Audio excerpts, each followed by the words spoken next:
great basketball. Defender to the basket, Jayson Tatum. We're covering pre and post game back on this.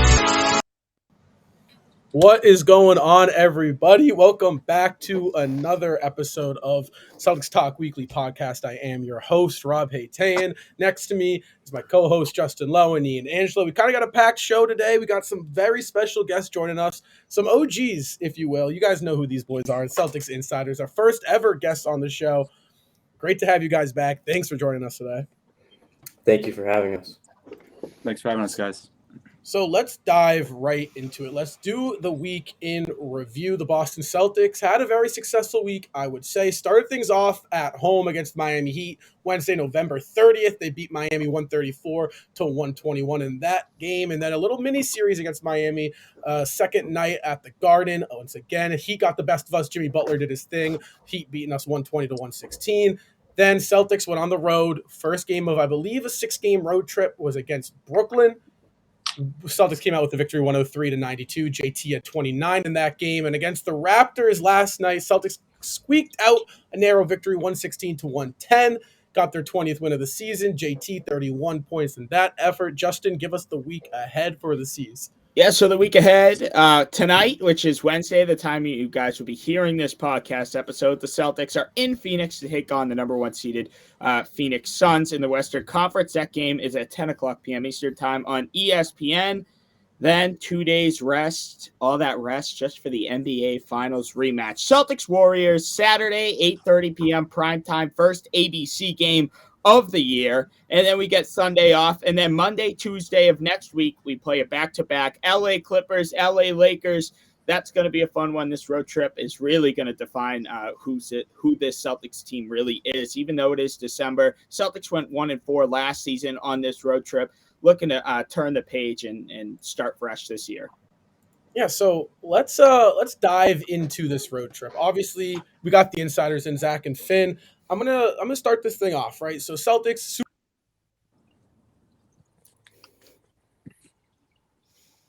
Oh, great. Uh-oh. Ian, are you here? Yeah. It's just so anyway, let's talk about. Yeah, I'm here. All right, good. Let's talk about some interesting things over the week. So we saw Jayson Tatum have probably one of his best performances all season. 49 points versus Miami. You know, not as good as the second game, but still, Jaylen Brown hit that crazy buzzer beater at the end where it feels like every time the Celtics have a game that goes into overtime, there's like one crazy play at the end of the game, like right before they hit overtime. Like we saw the Jayson Tatum dunk on Jared Allen. And then, you know, Brooklyn, Jaylen Brown had his career high this season so far. He had, 37 against Brooklyn? And then he dropped. And then yesterday against Toronto, Tatum and Smart kind of took over the third quarter. And, you know, it was a lot closer than it looked. So I'm just happy the Celtics were able to pull it out this week. I'm not going to lie. My Wi-Fi just killed on me. Where are we? Ian's giving us what's going on. I was just giving interesting facts of what happened. Okay. All right. Good. They were Good interesting. Good stuff. All right, so let's jump into it here, despite the technical difficulties, Zach. So Celtics, we've talked about it, me, Justin, and Ian, but I want to hear what you guys have to think about this. So obviously, interesting offseason for the Celtics, right? Come in, they sign Brogdon, Gallo, everything, vibes are great. Everyone's thinking, oh, God, we could go do this again. Obviously, the Ime news breaks, the Robert Williams news breaks. People are thinking, can these guys, this could be a bumpy start. No Rob, new coach. They get out to a 20-5 start, Zach. How and what have the Celtics done to really just elevate their game to the next level? Yeah, I mean, the thing is, I don't think they've elevated much. If you look at their offensive rating from the last 41 regular season games of last year, it was right around 120. This season, it's 120.7, which is far and away first in the league. So, I mean, the point that they've elevated their game, I don't really think that's too true. I think more so they just figured it out last year, and Mazzulla has carried over that success. Obviously, he's been great, but I think they just have world-class talent, and it's pretty much the story of the season so far.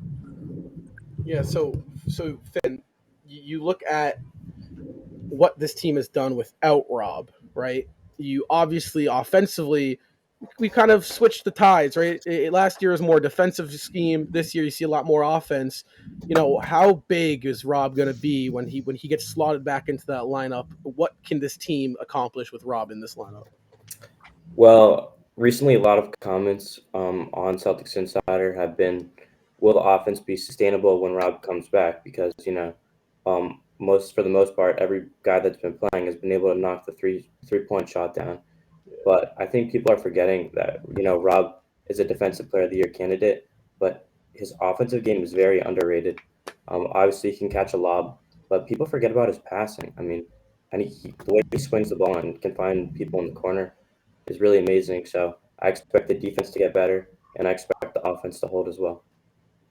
Yeah, for sure. I mean, Justin, we talked about it, right? The impact of Robert Williams. We've talked about how you could see a much faster paced game, something playing really fast, getting out and running. Obviously, that's not Al Horford or really Luke Cornett's strong suit is the transition game. Could you see maybe more Robert Williams in transition once he comes back, you think?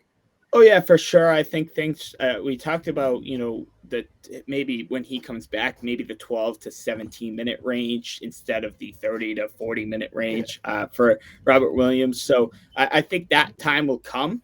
But the Celtics are a very fast-paced team, and Finn, you mentioned it well. People forget about Rob Williams' playmaking. Rob Williams is so quick. Whenever, even if it's just an offensive rebound, whether it's kicking it back out or putting the shot back up, this guy is so quick at decision making, and he's going to fit in really well with guys like Derek White, Malcolm Brogdon, throw in Marcus Smart, an elevated Marcus Smart. This is a whole other Marcus Smart that we've seen compared to 4 months ago in the NBA Finals. And these guys have truly improved. And just overall, Rob, the thing is Robert Williams, we hope that he is going to be huge coming back. It's not a guarantee, but just knowing Rob, that hopefully he just comes back and it fits in really well. But since Robert Williams has played in the NBA Finals, each player has gotten better. Each individual player has gotten better over the short period of time. And it's just so drastically noticeable how each player has improved. So I think Rob's going to fit in just well. It might take him a little while to get his feet wet. So like if we were to get him back against Milwaukee and he has a rough game, like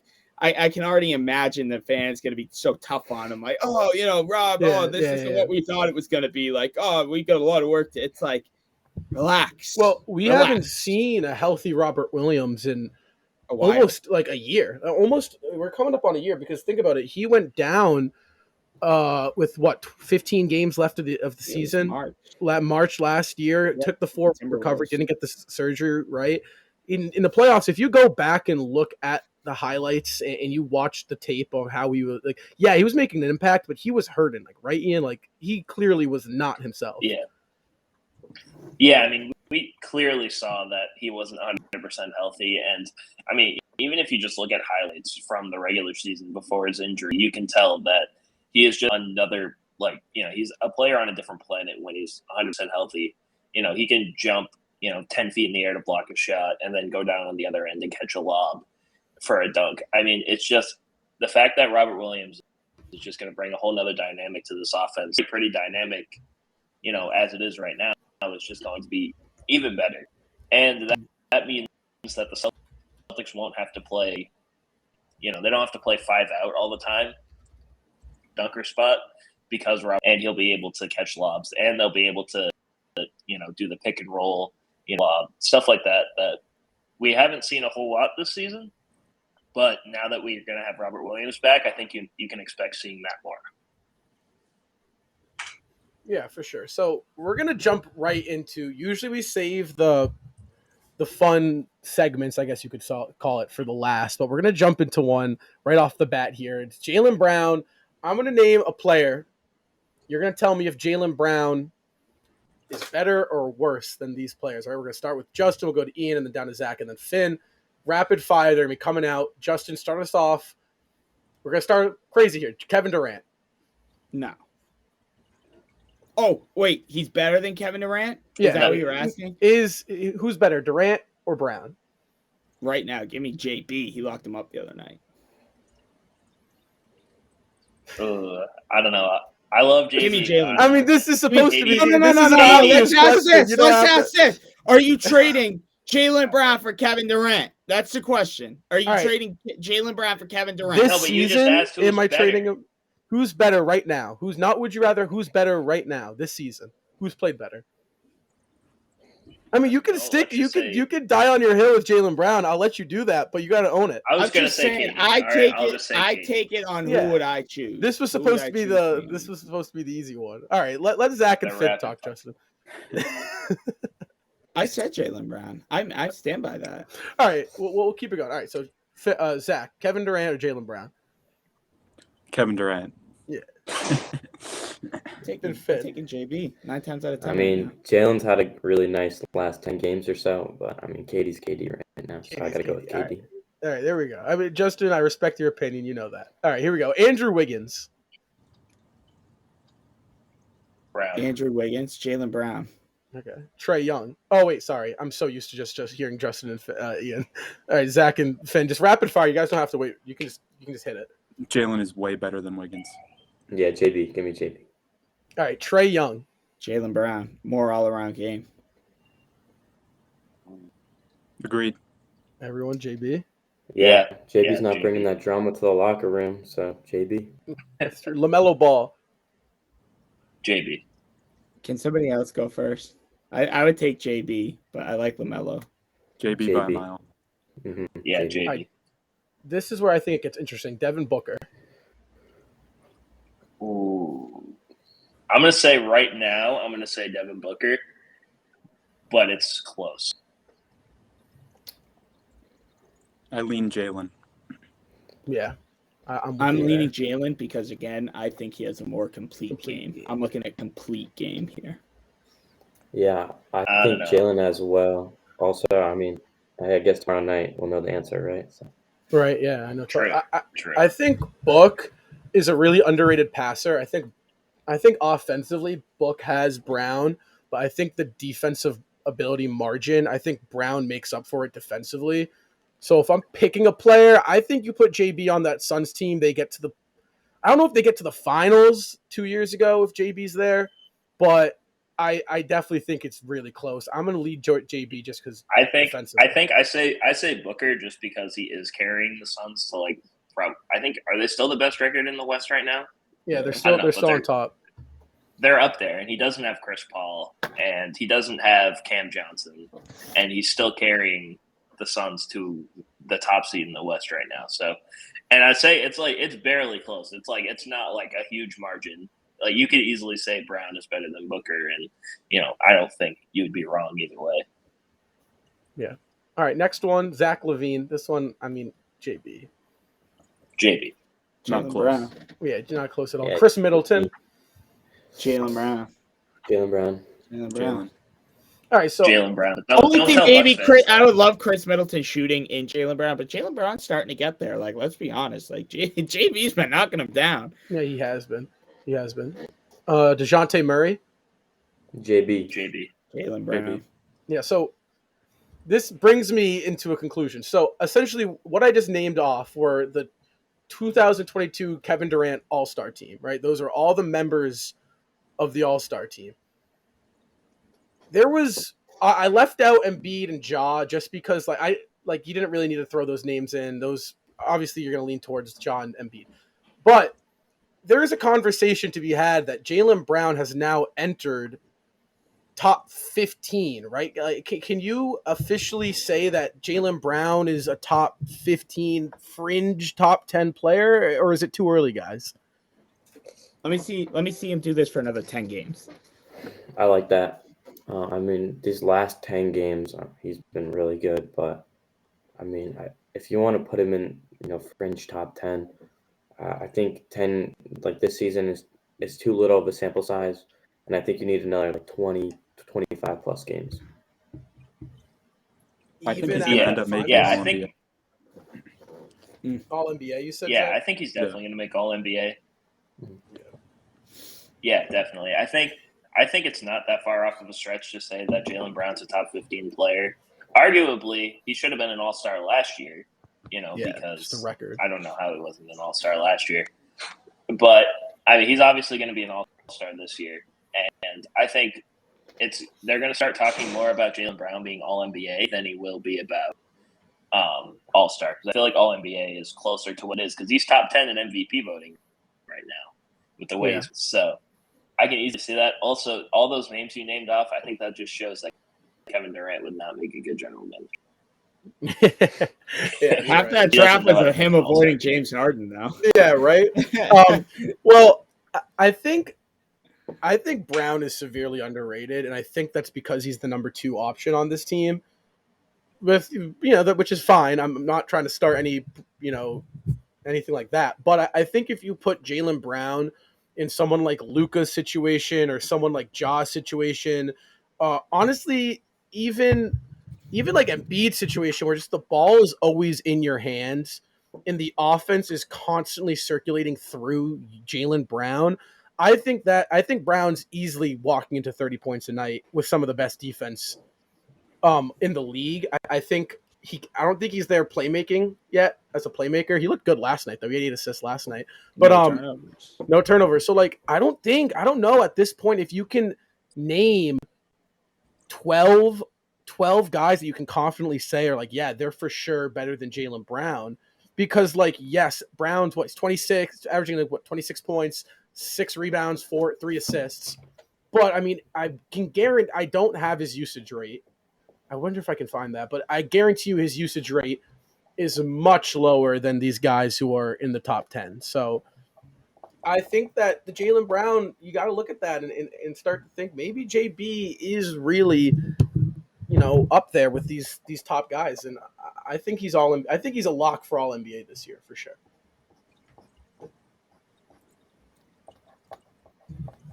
I'm writing down 12 names. 12 names. You have 12 players? I have Steph, Embiid, Giannis, Tatum, Luka, Durant, LeBron, Jokic. I can't think of any on the top of my head. Anybody got anybody else? I mean, this might be a hot take. Blake Griffin, 2013. But I think I'm taking Brown over Embiid. LeBron this year. I mean, come on, what's the saying, Justin? Availability is the best ability. And I think you got to take into the fact that Braun doesn't play a lot. He's older. Obviously, I'm not taking Jaylen Brown over prime LeBron James. That's nowhere, not even close what I'm saying. But this season, I mean, come on. Brown's contributing to winning basketball as the number 2. LeBron's now the number 2 on the Lakers, and they're 9-12. Number 3. Put my boy Russ in front of LeBron. Yeah, honestly. But, I mean, no, yeah, I think that's a real debate to have. But we got to show some love to someone who doesn't get any love on this show. We really never talk about him, and that's Derek White. I think nuts. Yeah, we're gonna start off. I want to hear from Zach and Finn first. Obviously, we'll go into Justin and Ian, what you guys have to say. But White was questionable to start the year. Well, in the trade deadline when we got him. This year, he's been much better. Why has that been, and what exactly has this guy done to kind of like? I mean, it looks like he's a whole different player. I think he's just gotten a whole training camp under his belt. That's obviously helped. And Ben Sullivan, the Celtics assistant coach, has really worked with him on his jump shot. And right now he's at 43% on the year from 3. And you can't screen this guy. He gets around screens. He defends up at his position. He defends point guard, centers. He'll do it all. And he might be my favorite player on the Celtics for that reason. You could put him in any situation, and he's going to adapt. He's just a perfect all-around player. Yeah, I completely agree. I think Derek White has evolved into one of these players that has no holes in his game. And because of that, you can play him in any situation. I was reading an interview that he had a couple weeks ago, and he was mentioning like last season, he got traded at the deadline and he didn't really know all the players too well, and he had confidence issues. And I mean, that's clearly not the case anymore. He's definitely comfortable. Having a training camp under his belt, as Zach mentioned, is huge. And I think all these different things, being able, to improve his jump shot over the summer has just been critical to not only his own game, but the Celtics, because now his catch and shoot game has become a threat. It opens the lane up for other players and ultimately has made a huge impact on the this season. Don't forget, like, to tag along to Zach's point, like not only was he not comfortable on court, but Derek White was in the middle of having a baby, having his fiance or White was pregnant with a child, their first child. They were living in a hotel. They weren't even in a house, in an apartment. They were living out of a hotel that half of the season in Boston. So just his living situation wasn't really comfortable at all either. So like all those kinds of things, the training camp back, this guy, his shooting form hasn't changed drastically, but you can tell he's shooting with a lot more confidence. It's a lot more smooth. That release looks a little bit higher than it used to be, used to be a little bit straightforward. But this guy is playing, he's kind of doing everything right. And if he doesn't do everything right, he tries to do everything right, like on both ends of the floor. This is exactly like we talk about the Malcolm Brogdons, which of course it's a huge addition to this team. We were probably a Malcolm Brogdon short from a final ring last year, but to have Derek White step up, and I would go out and say he's the most improved player on the Celtics. It's just absolutely tremendously huge. He didn't have a crazy night last night, but on a night where you had no Malcolm Brogdon, you needed guys like Sam Hauser, Derek White to step up. And the Celtics have the luxury of being that deep and having a Derek White who can start and come off the bench. Definitely. I think it's huge Derek for White, Derek White. I was listening. I'm going to steal. Oh. No, you're good, Ian. Go ahead. I didn't know my mic was delayed. that behind. I didn't know my mic was that delayed. Jeez. You're good. But yeah, anyway, I was going to say, I think, and like just the sense of having an entire training camp, entire off season, that's really important for a player. Derek White, he's been this, kind of consistent guy before in his career. I mean, his career high back in 2021 with Spurs, 2021 was 15 points a game. I don't know. I can't remember if he was or not in that series, but regardless, he was. I mean, he was still this kind of like, he was just a plug player who could, fit into everything and do everything. So he's always been this kind of player. And the fact that we're finally seeing what we saw in San Antonio and why Brad Stevens wanted him here is super important. Brad's been great. I think that first of all, when you have two starting guards off your bench, you're going to be a good basketball team, right? Like that's just like as great as Mazzulla's been. I've been on the Mazzulla train. I give him so much credit. I think offensively, he's really gotten these guys to move the basketball and kind of minimize the turnovers. But at the end of the day, difference maker is that Derek White is not a bench player in the NBA, and he's coming off your bench most of the time. It switches with Grant and White, but I mean, this is a guy. Last night, 9 points, 4 rebounds, 5 assists. That is so, and you wouldn't like that is such a complete game. And you watch the game, and you wouldn't even think that he was doing all that. And I think that's he is such a luxury to have on Boston. If Smart's out, we've seen him up 22 points. He got us 8 assists. He is so talented that this role, he's so much better than this role he's playing for us. Like it is that trade. I was not fond of it last year in the playoffs. White was streaky, couldn't really hit a jump shot, didn't really know where to be on offense. Defensively, he was always solid for us. But I mean, like this year, it's a whole new Derek White, and as great as Brogdon's been, I mean, I think White has kind of overshadowed Brogdon in the sense that what he does when he's asked to step up, it's like every night someone's down, White's the guy stepping up, it feels like. And he does it efficiently, consistently, and at a high volume. And I think that is the true difference maker. Obviously, Brogdon, that's another luxury, but it's just like, God, when you think this team just can't get any deeper, it does. Guys it's really insane, Justin, right? Yeah, and that's a luxury. And we talked about earlier in the episode when Robert Williams comes back and Derek White or Grant Williams shift to the bench, and say we do keep Al Horford in the starting lineup and we go back to that same starting 5 as we had last season, this team is like incredibly deep. Like think of it. Your 6th man, Derek White, 7th man, Malcolm Brogdon, 8th man, Grant Williams, 9th man, Sam Hauser, 10th man, throw in Luke Cornett, then Blake Griffin, then so on and so forth. Like these guys can play legitimate minutes. Like we've seen what, all jokes aside, like we've seen what Blake Griffin could do. What Blake Griffin did last night is exactly, and even throw in Luke Cornett, is exactly what we needed from those guys on nights that Al Horford and Robert Williams can't play. And those two are the big reason why the Celtics had a win last night. So it's just really relieving to see that these guys are coming together really well. Malcolm Brogdon looks more comfortable as the season goes on. Each game he looks better and better. And just so on and so forth. That just the sky is only the limit. And like I just can't fathom, like we're 20-5, 25 games into the year. Our 20th win, Eddie House pointed out last night in the post-game show, our 20th win last season came 41 games into the regular season. 41 games. We were 20-21. And that was in late January, I believe, or I don't know when that. Yeah, late January, I believe. Yeah, like that January. Is just unbelievable. And we don't have Robert Williams. I'm not going to throw in Gallinari because, we hope that he's going to be a valuable piece, but also he hasn't played even a preseason game with us, so we can't really say that. But like not having Robert Williams, Defensive Player of the Year, arguably your third best player on this team, and we're 20-5, Zach and Finn, that just speaks volumes. Well, do you guys think that – so right now we're playing at a 66-game win pace, no Robert Williams. The question is this sustainable? Obviously we haven't really had – for the past – since the calendar year, 2022, from February on, I don't think we've lost 2 straight games. I think once. I think we lost to Toronto. Last year we lost to Toronto and then Chicago.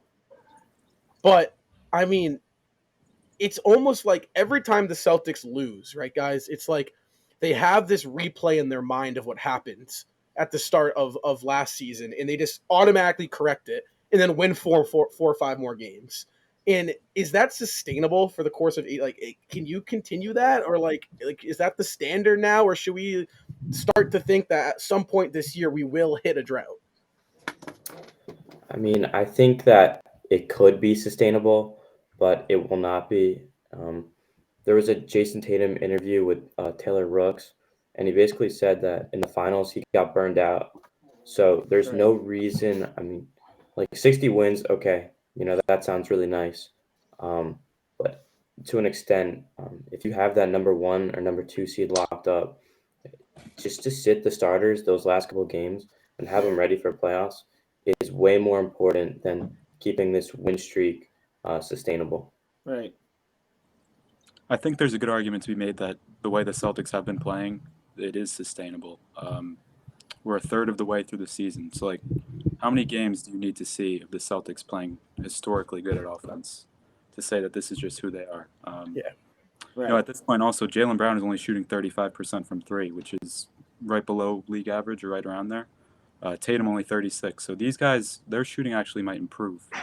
And I don't see any reason why a drop-off is coming. Like Finn mentioned before, Rob Williams is going to come back. He's a great playmaker. He has vertical spacing. I think they can only go up from here.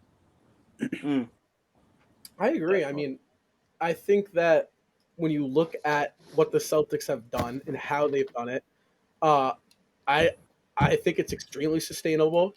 I do think that these guys have been playing heavy minutes. I mean, Tatum's averaging 37 minutes a game, which is pretty high. I would like that to be right around 33.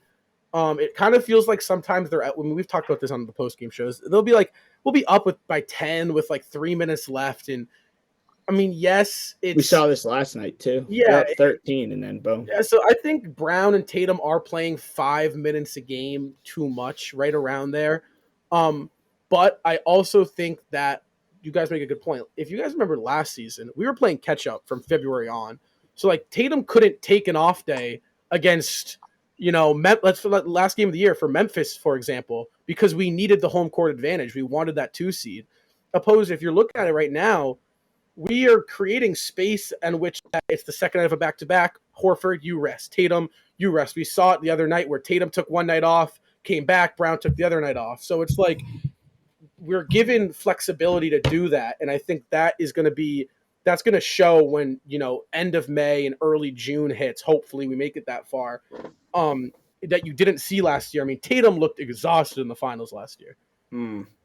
Yeah, and that's where again, I hate to sound like a broken record, but that's where the depth comes in, and we talked about that. And you just mentioned we have the luxury of some nights, hey Al, take the night off. Or last week we saw, hey JB, you take the night off. You look, your shoulders are a little stiff. Okay, you play. Then Jason takes the night off. Like that, we have the luxury of doing that. We have the luxury of guys stepping up. We didn't have that last year. As much as I love my boy Aaron Neesmith, he just wasn't confident. As much as I love Daniel Tice, dude's probably going to be back at the trade deadline. Like he wasn't, like, the depth was not there. Sam Hauser and Luke Cornett weren't as developed as they are right now. Maybe that half season last year when they signed with the Celtics, they really were incorporated into the system, and that's why they're getting their opportunities now. Maybe it's not just because Robert Williams is out. Probably is, but maybe it's not.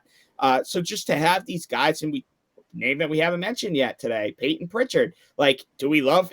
Are we the craziest about Peyton Pritchard? No, I like him. We all like him. But, like, let's face it, when you have a guard rotation of Marcus Smart, Jaylen Brown, Malcolm Brogdon, and Derek White, Peyton Pritchard's not going to get a lot of minutes. But when he does get minutes, he boosts the energy, and it's really big for the Celtics. And that depth is going to take them a long, long way.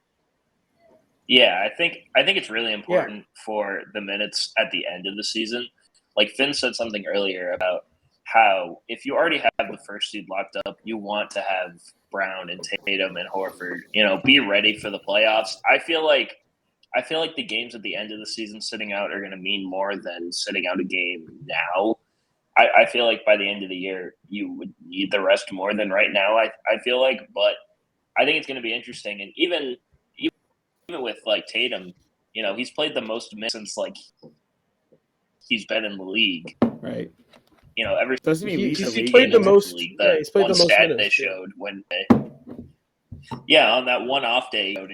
He honestly looked miserable, being on an off day because he wants to be there, obviously. But I think it's going to be important for the Celtics to just be prepared for the playoffs because, as great as the regular season is, and, I'm not going to take any discredit from the regular season this year, but all Celtics fans know, Zach, Finn, Justin, Rob, we all know that the playoffs is what's matter, like really matter. And I think it's going to be important to be as prepared for the playoffs as you can. Yeah, and I think once the playoffs hit, you got to this team has to hone in on closing it out.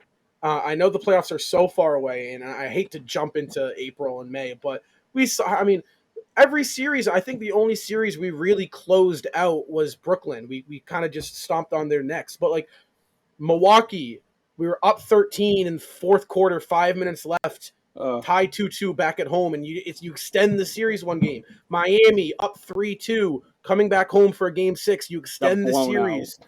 And then even in the finals, like, you're up 2-1. Obviously, Steph Curry was put together a masterclass, a legacy game in that game 4, but it's like you had opportunities in every series just to close it out and just and save your legs. They didn't do that last year. So I think that's also really important this year is just don't make it so hard on yourself. They made it, Tatum even said it, they made it so much harder on themselves to get to the finals. That Bucks series could have been over in 6. The Heat series should not have gone 7. But the Heat were not a 7-game series. And Golden State, Steph Curry is just Steph Curry. That's something you have to live with. But, a lot of different things to look at with the Celtics this season. But, other than that, that's all we got for you guys today. It was kind of a little bit of a shorter episode, but I think a fun one. It was great to get the insiders back onto the show, Finn and Zach. As always, it's a pleasure. If you guys are not followed to them, which you probably are, let's be serious here. So go follow them at Celtics Insiders on Instagram. If you're not following us, all of our social medias are down below. Go follow us on TikTok, Twitter, Instagram, post-game shows right here on YouTube. Thank you guys so much for listening. I'm Rob. Next to me is Justin. Co-host Ian. Below us, the Insiders. Guys, we'll see you in the next one, and go Seas.